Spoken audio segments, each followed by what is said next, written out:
good evening. It's been some time since we've posted one of our videos here at the parish, but as you'll see in a few moments, there's been a great amount of work that's been accomplished in a short time. We're thankful to our architect, to our building committee, to all the workers from all the trades that have been laboring day after day to bring us this product. Couldn't be any happier with our progress, and God willing, with the intention of being in here for services this weekend. The structure is not going to be complete in its entirety. We've got a lot of work to do, but God willing, with a temporary occupancy, we'll be able to pray services there. The courtyard has taken shape. We've got our crosses that were installed, as many of you saw in a video a short while ago. Our bell is waiting over there to be installed in the upper level of the bell tower.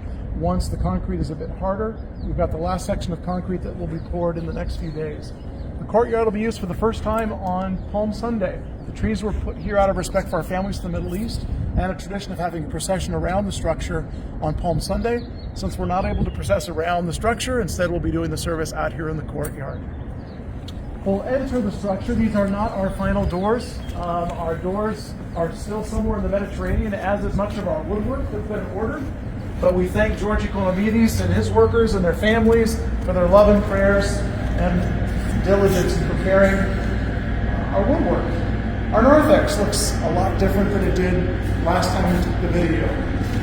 It's come along beautifully. The structure, actually, you're not able to appreciate it online, but it's warm because everything right now is being cured, the doors and the environment for this the next few steps that we take within the structure. The bookstores come along beautifully. Actually, we can go in here just so you can see the floor that will be done throughout the church.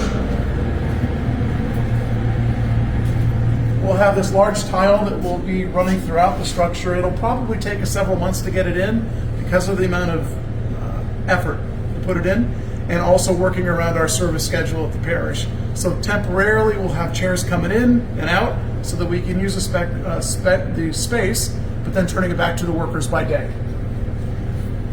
We'll work our way into the sanctuary.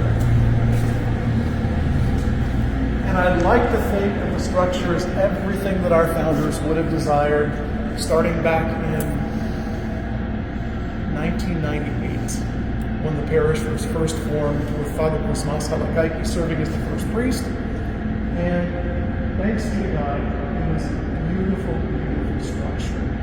We do have some work to do. As you can see, the trim is going up around the walls. This lower region here will be for mural iconography, and then the upper region will be in mosaic. These bands that these bands right here will also be done in mural painting, while the pendentive arches, the sections above, and this wall here, of course, the walls will all be done in mosaic.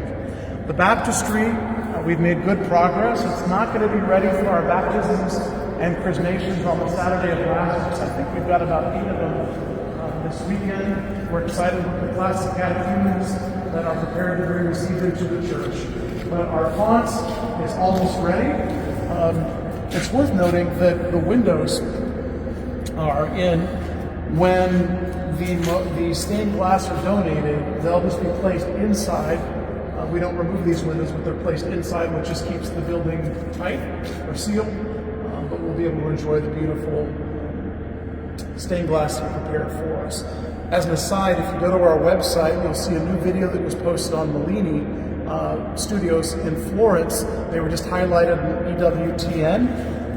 It's a beautiful video that highlights not simply the work that's being done, but Massimo's gracious spirit, and well worth your time.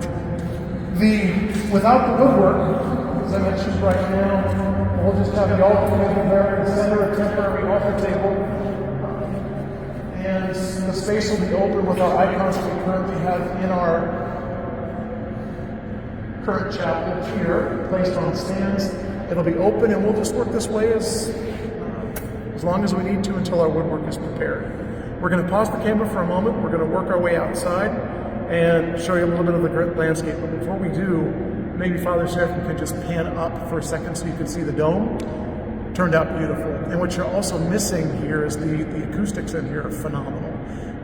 As an aside, some weeks ago, maybe a month ago, our high school kids were in the church here and they were chanting.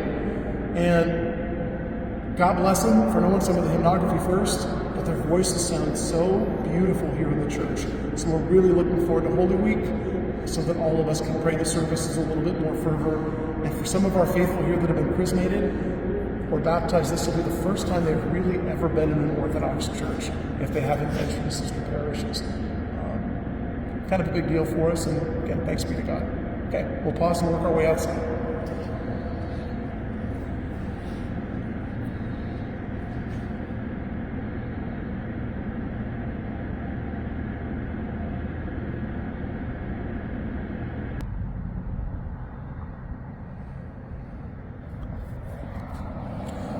We have never done this perspective in all of our videos before, but you get to enjoy a little bit of the outside of the church that we're not able to also show on our camera from construction. So, as we shared before in other videos, all of our landscaping has been rather intentional. We've got our new olive trees in here. Those small trees you see up on the hillside are bay leaves, so we can use them on Palm Sunday, the bay leaves. All the small cypress trees, we're duplicating what's at the Skeet of St. Anna. The seeds from those can be used to make incense.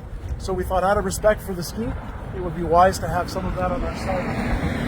As we had before, we have rosemary and lavender. One of the reasons for this is around the corner you'll see our beehives. So we want to make sure that we have happy bees on site. Here in the front, we've also planted more fruit trees. So I think, as we've shared in other videos, we have about 80 fruit trees on site, and these are just providing more fruit trees for our region. One concern when the church was built from the city was asking if we were worried about people stealing our fruit. And we answered, it's a blessing if they come to take the fruit that we've got on site. If they need it, they be blessed. These 2 olive trees were brought into our site. And remarkable to see them put in. Father, maybe you want to scan out. It's just a gorgeous view of the structure. For those that aren't familiar with Roseville, this church sits on the major thoroughfare in our town. So each day, thousands and thousands of folks drive by, and what a better gift to the city and our holy sanctuary and offering our prayers.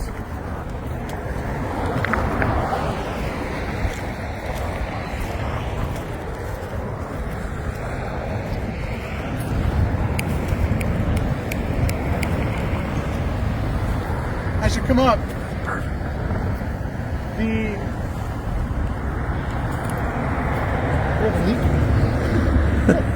oh no, somebody's closing off. The vineyard we have here is comprised of Mavro Nicini Steady from Cyprus that we imported with UC Davis Plant Foundation Services to make our own port. Right down below you'll see our beehives that do wonders here for our fruit trees.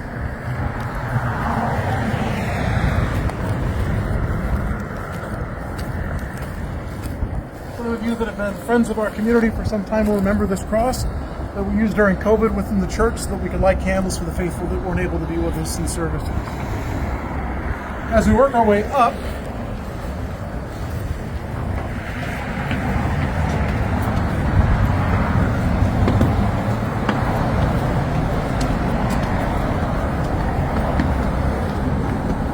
Emil, our parish council president, is down there doing work, getting ready for Holy Week services with cleaning all of our chairs.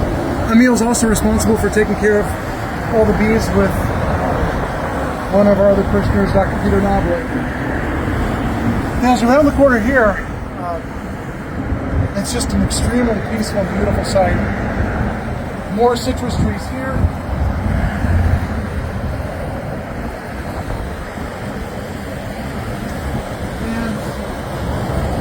As we've shared before,